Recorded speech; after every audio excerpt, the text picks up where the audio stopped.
Hello and welcome. Thank you so much for joining us today for our sixth and final discussion hosted by the Consorzio of Franciacorta this month of June as part of our digital festival. My name is Mata Aliyah, the ambassador for Franciacorta in New York.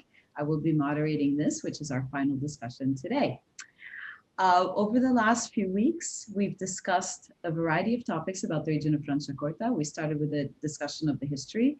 We talked about biodiversity initiatives in the region. We then discussed Satin, Dosage Zero, and Rosé, all categories that I'm very excited about in the region.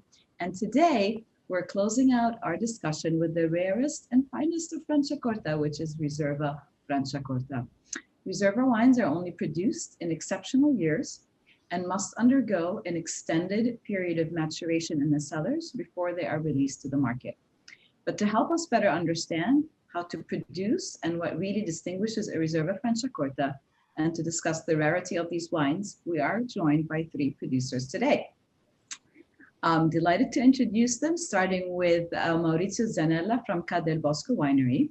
Maurizio is the founder and president of Ca del Bosco Winery, one of the most recognized names in Franciacorta.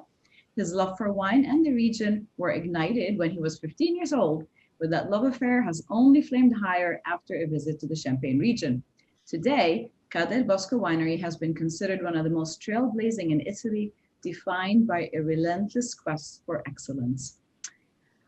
Next, we have Lucia Barzanò from Il MOSNEL Winery. Lucia represents the fifth generation of her family that has been making wine in the region since 1836. Lucia's mother, Emanuela, was one of the first producers in the region to adopt the newly introduced Franciacorta DOC back in 1968. Working alongside her brother, Giulio, Lucia oversees the marketing, communication, and administration of the MOSNEL Winery. And last but not least, we are joined by Francesca Paladin from CASTELLO BONOMI. Francesca is a member of the family that owns CASTELLO BONOMI. She's the export manager for the winery. The property is located at the foothills of Monte Orfano, which represents the southern border of the Franciacorta zone.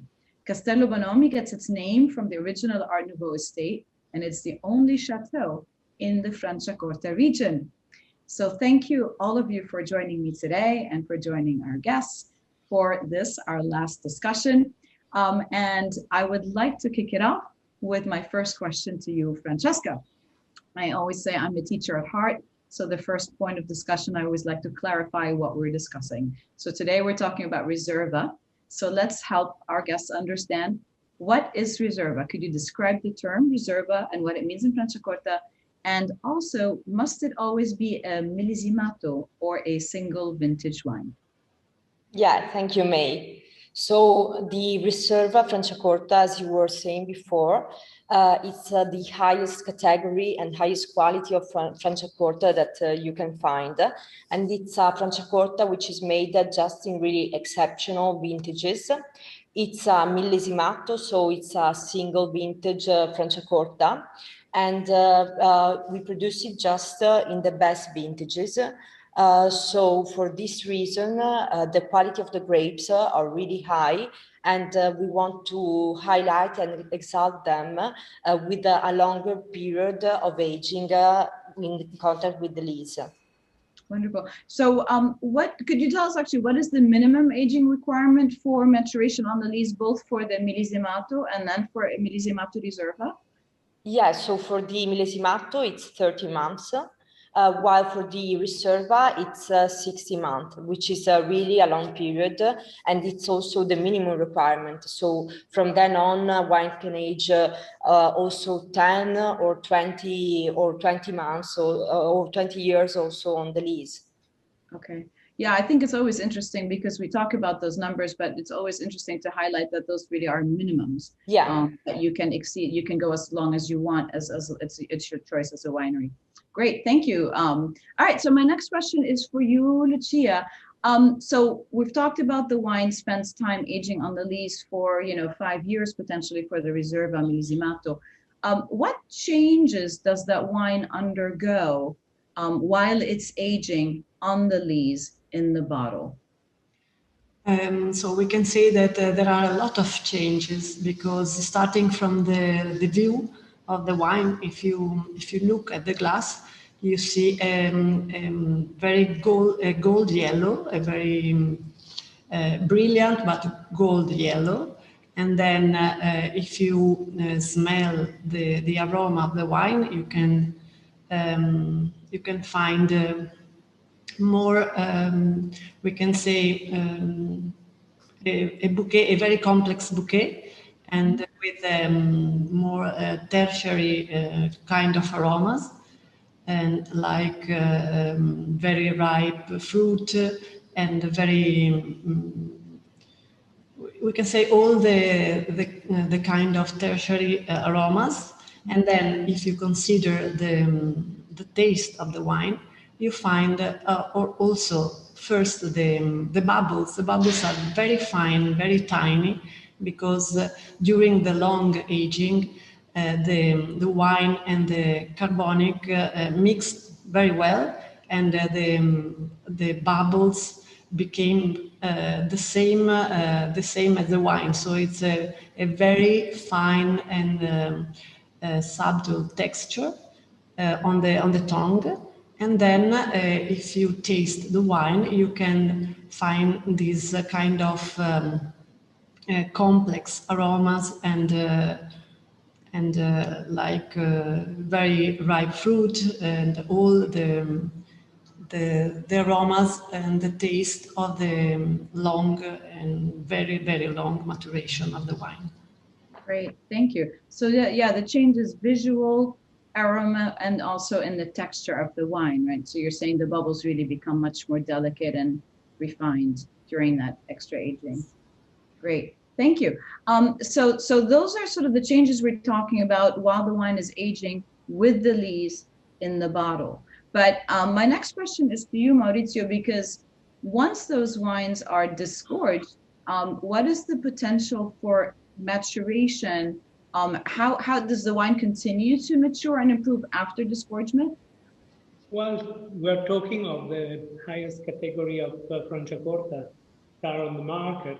So we assume that all the producers, they try to do the best in order to get the best grapes, the best process. And so for sure, even after degorgement, there will be a evolution, a maturation of the wine, and that will be positive, will be not something negative. And obviously we need to have the bottle always horizontal. We need to have a good cork. We have to have a good temperature. And with these three elements, I am sure that the wine, they will evolve and get a profile that will be mature in a positive way and give to the wine all what it can give to you, even after 10 years after the degradation. Great, thank you. So absolutely have aging potential. So my next question goes back to you, Lucia. In terms of categories, we have talked about Satin, we've talked about Rosé, we've talked about Dosage Zero and other discussions. Can all Franciacorta categories be produced as a Riserva? Yes, you can have a Riserva Brut or Padosé, or a Rosé or a Satin as well. They have to come from a single vintage, and they have to age for the minimum of 60 months, but they can be all Riserva, yes. Okay, great. So in terms of a decision for your winery, we're saying it has to be, ideal conditions to make a Riserva. How do you decide at MOSNEL which wine will become a Riserva? What are you looking for in the vintage or in the wine? What are the characteristics you're looking for? So we consider first the season. How was the season, and how is the grape? And if we consider that the grape has the right characteristic to be a Riserva, we search for a good balance between acidity and sugar towards the acidity, because we have a wine which has to to age for a long period, so we need a little bit more acidity. And then if we decide to make Riserva in that particular year, we don't have, in our winery, we don't have a special cuvée or a special blend, but we decide depending on the year and depending on or how the grapes are. And so then we usually make the fermentation and aging in oak barrels and then in the bottle for minimum 5 years. Okay, great, thank you. And I'd like to pose that same question to you, Francesca. At Castello Bonomi, what are you looking for your Riserva? How do you decide if it's going to be a Riserva year? Yeah, we decided in 3 different moments. So the first moment would be when we look at the grapes, that they have the right balance between the acidity and all the quality levels of the grapes. Then in a second moment, so when we do the cuvée, we usually use 3 parcels to produce this Riserva. And then when we do the cuvée, we decide also if the wine has the right quality to become a Riserva. And then also during the aging process, we taste it in different moments. For example, after 30 months and then after 60 months and so on, to see also how the wine is evolving and how it shows in time. And usually we go out with a Riserva that have aged in about 10 years. Okay, wow, that's impressive. Okay, and what about Ca del Bosco, Maurizio? What are you looking for in your Riserva? Well, and the wine for the Riserva. Let's say that we are after 40 years producing this wine. First of all, it's not produced every year because we are looking, the vineyard now, we have different vineyard that each one give his help in order to build the cuvée. And so if those vineyards are not all in the best condition, we are not in the position to produce the wine. Let's say an average is 8 times on 10 that we produce. So it's quite a lot. It's not, is a good time. We will like to produce every year, but it's not possible always. And what we're looking is for the perfect ripeness of the grapes, because to make a great wine like this, you need to have a ripeness of the grapes, but to keeping all the elements that you need to make a wine that's supposed to ferment twice, because to become alcohol, the second to do the bubble inside the bottle. So you have to have those elements is mandatory, and then obviously a year that is not too rainy in order that can give you problem with botrytis and purity. And so this is essential. Okay, great. So yeah, you're saying a Riserva you would make about 8 out of every 10 years is about what you more or less, we can say in 40 years, this was the average. Yeah, okay. Yeah, it's interesting because also all of you were discussing not just the ripeness, but also the acidity. And I think that's an important marker, especially when we're talking about wines for long-term maturation and improvement. And I always like to say that when we talk about long ageability, we are talking about wines that are improving and benefiting from that aging. That acidity is an important component. So yes, you need the ripeness, but you also need the acidity. And as you're saying, Maurizio, you also need good, healthy conditions in the vineyard. And all of those needs to occur at the same time to be able to have that right, that harvest. Great. So let's talk a little bit, I think you mentioned it a little bit, but let's talk a little bit more about the use of oak, because I know that, again, sometimes that's a decision. Different wineries have different philosophies. So I'm going to start with my question to you, actually, Francesca.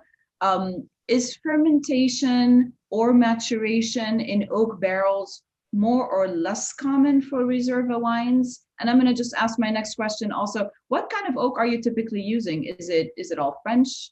Maybe if it is French, maybe the forest. Is anybody using American, Slavonian, Hungarian? I know now we have a lot of different oaks out there. So can you tell us a little bit about what's more typical? And then we'll ask specifically what you're doing at your winery. Yeah, well, I mean, all the different wineries have their own philosophy on this, but generally, yeah, you use oak for the fermentation or for the maturation or both in Franciacorta Riserva. Well, we use it for the fermentation, and also in general, the oak helps the wine to gain more complexity. And it helps also to have a good maturation in time, and to give also some chants which are more rich and more complex. And usually the kind of oak that it's more used in Franciacorta, it's the French oak. Then it depends, maybe someone used just a new oak, someone else maybe third or fourth passage oak. It depends on the level of wood that you also want to have in the wine. Okay. So you're fermenting an oak at your winery. You're fermenting. Yeah. We're fermenting an oak, and we do also frequent batonnage because also the contact with the lees helps really the wine to get more rich, and it develops all the characteristics of sapidity and minerality, which are really important for long aging and for Franciacorta Riserva. Yeah. Great. And Lucia, what about at your winery for the Riserva? Are you doing oak maturation, oak fermentation? Any particular kind of oak that you prefer to use? Yes, we make the fermentation, maturation in oak barrels, and they come from French oak. And we are fully convinced about the use or the maturation in oak barrels for all our Franciacorta, and for Riserva, it's important for us. So all the wines are fermented in oak. Yes, with different percentage. Not Riserva is 100%, and other categories different percentage, but we use it, yes, for all our Franciacorta. Great. Okay, and Maurizio, del BOSCO? The Riserva wine is the fermentation is done inside used barrel, second year used barrel, and also the maturation is from 9 months to 1 year in the same barrel. That is only for Riserva. For all the other wine, we don't do fermentation, or we do maturation in oak of 3rd, 4th, and 5th passage, because we have a reserve wine that we keep until 5 years in the barrel, but this is not for the Riserva. So for the Riserva is only fermented and mature in 2nd year oak. Okay, great. So again, slightly different philosophies, but everybody's pretty much using oak for the Riserva.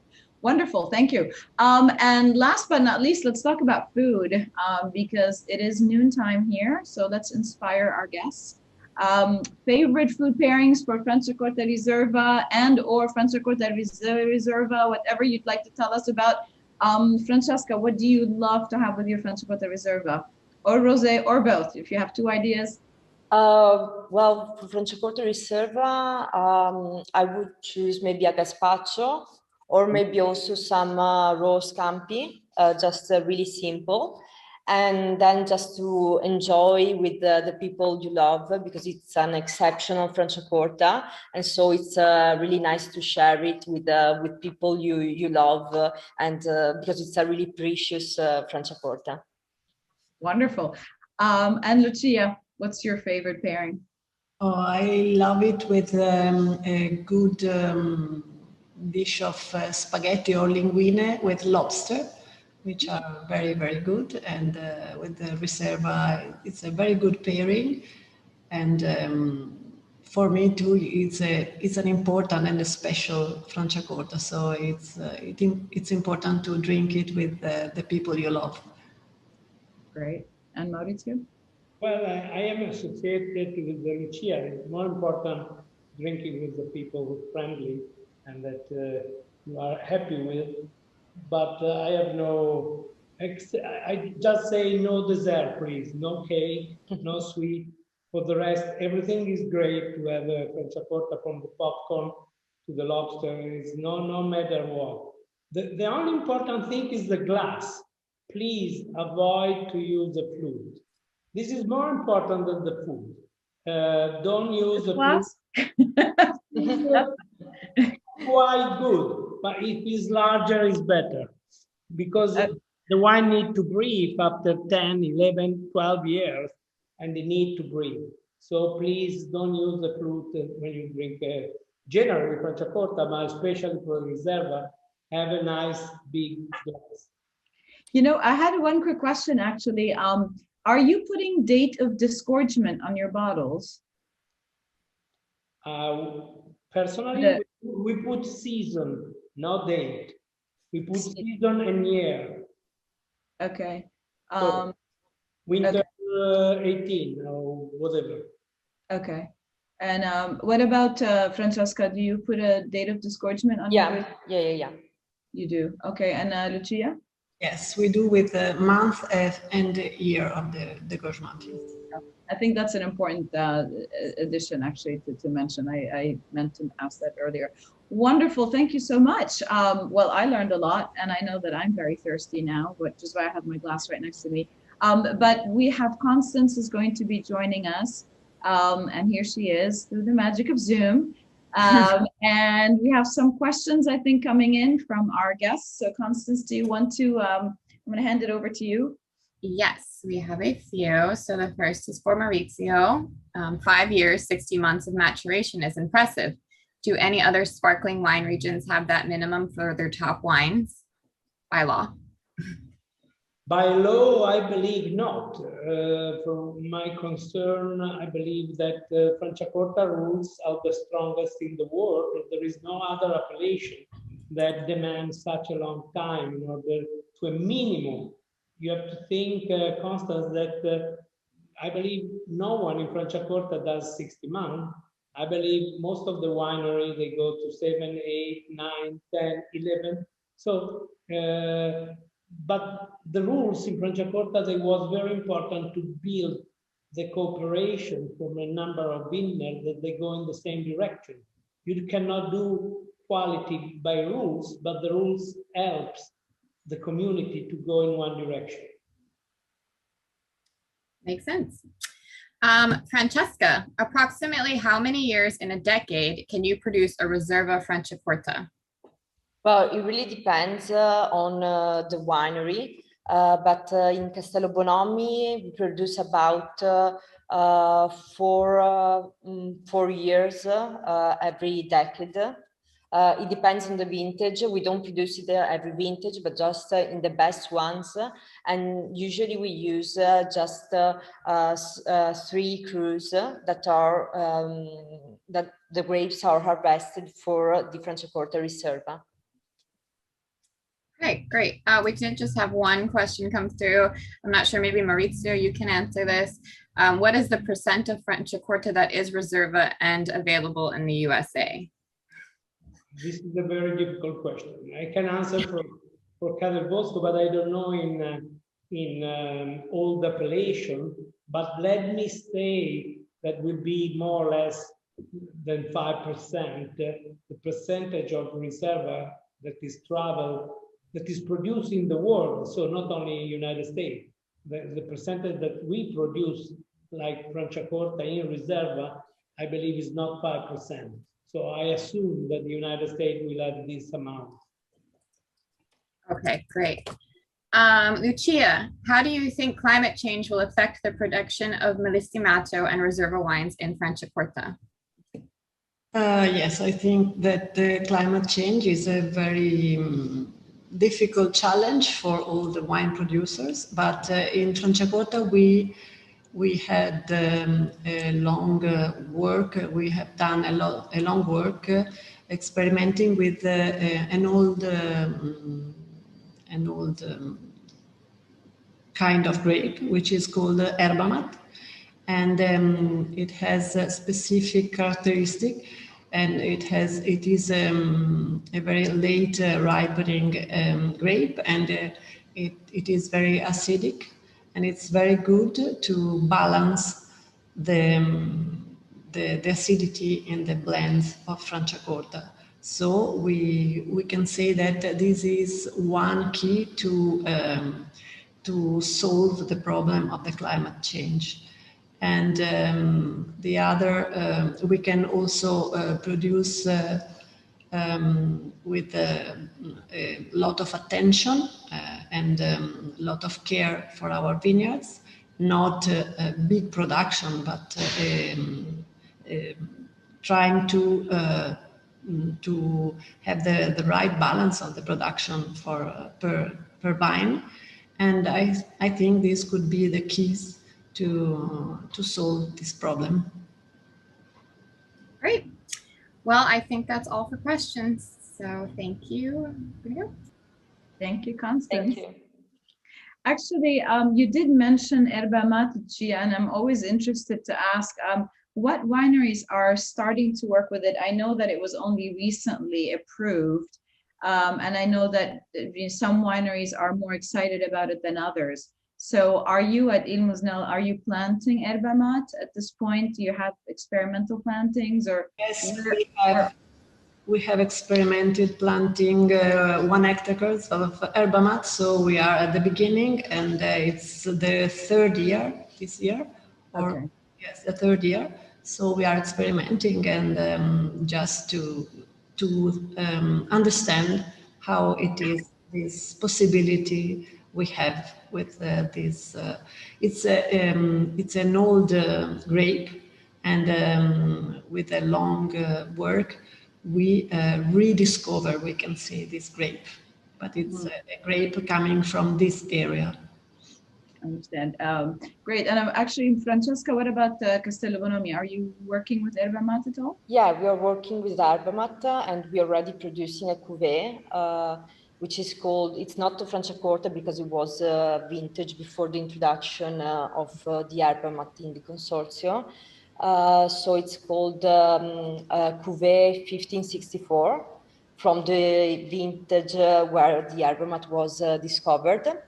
Okay. And so we produced for 4 years this cuvée, and then from vintage 2017, when the Herba Mat was introduced in the Franciacorta for a 10%, we will introduce it in our dosage zero. Okay. Yeah. So we will have that category. We choose that category because it's no sugar, and in this way you can feel a little bit more the Herba Mat also. Great. And what about BOSCO, Maurizio? Are you working with it at all, or? Yes, we have Herba Mat in a still wine 30 years ago, but we have changed completely, like Lucia was telling to you, the clone of the Herba Mat, and we are studying currently with Milano University how to select the best clone of the Herba Mat, because we have a lot of sickness of viruses, and so we are cleaning the tree. So it's a work where some winery have the old material, but we want to go to a new material. So in my opinion, Herba Mat will be a very important project for the future. Today we have in all Franciacorta less than 7 hectares. So it's, let's say, ridiculous on 3,000 hectares.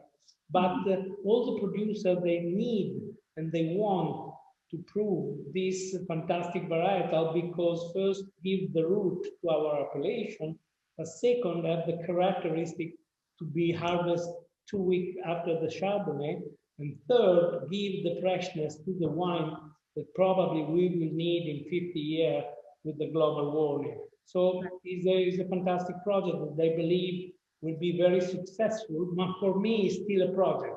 I see the development of these grapes personally that we can touch in the wine, in the Franciacorta in 10, 15 years, not earlier. I speak in a general. There are some wineries that produce now already, but I believe the project is working to grow in quality. Great.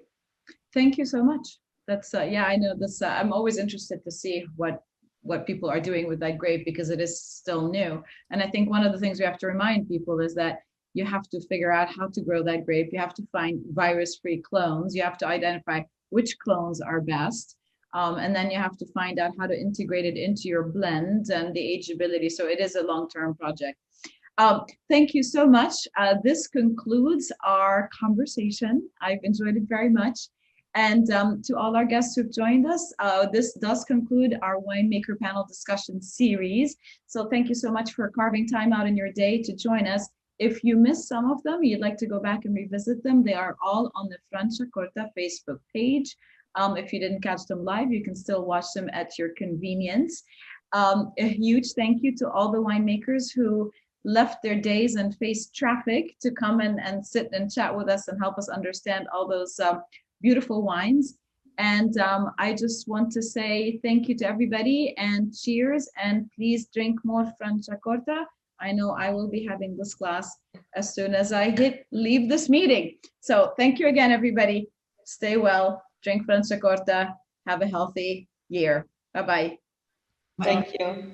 Thank you, May. Bye. Ciao.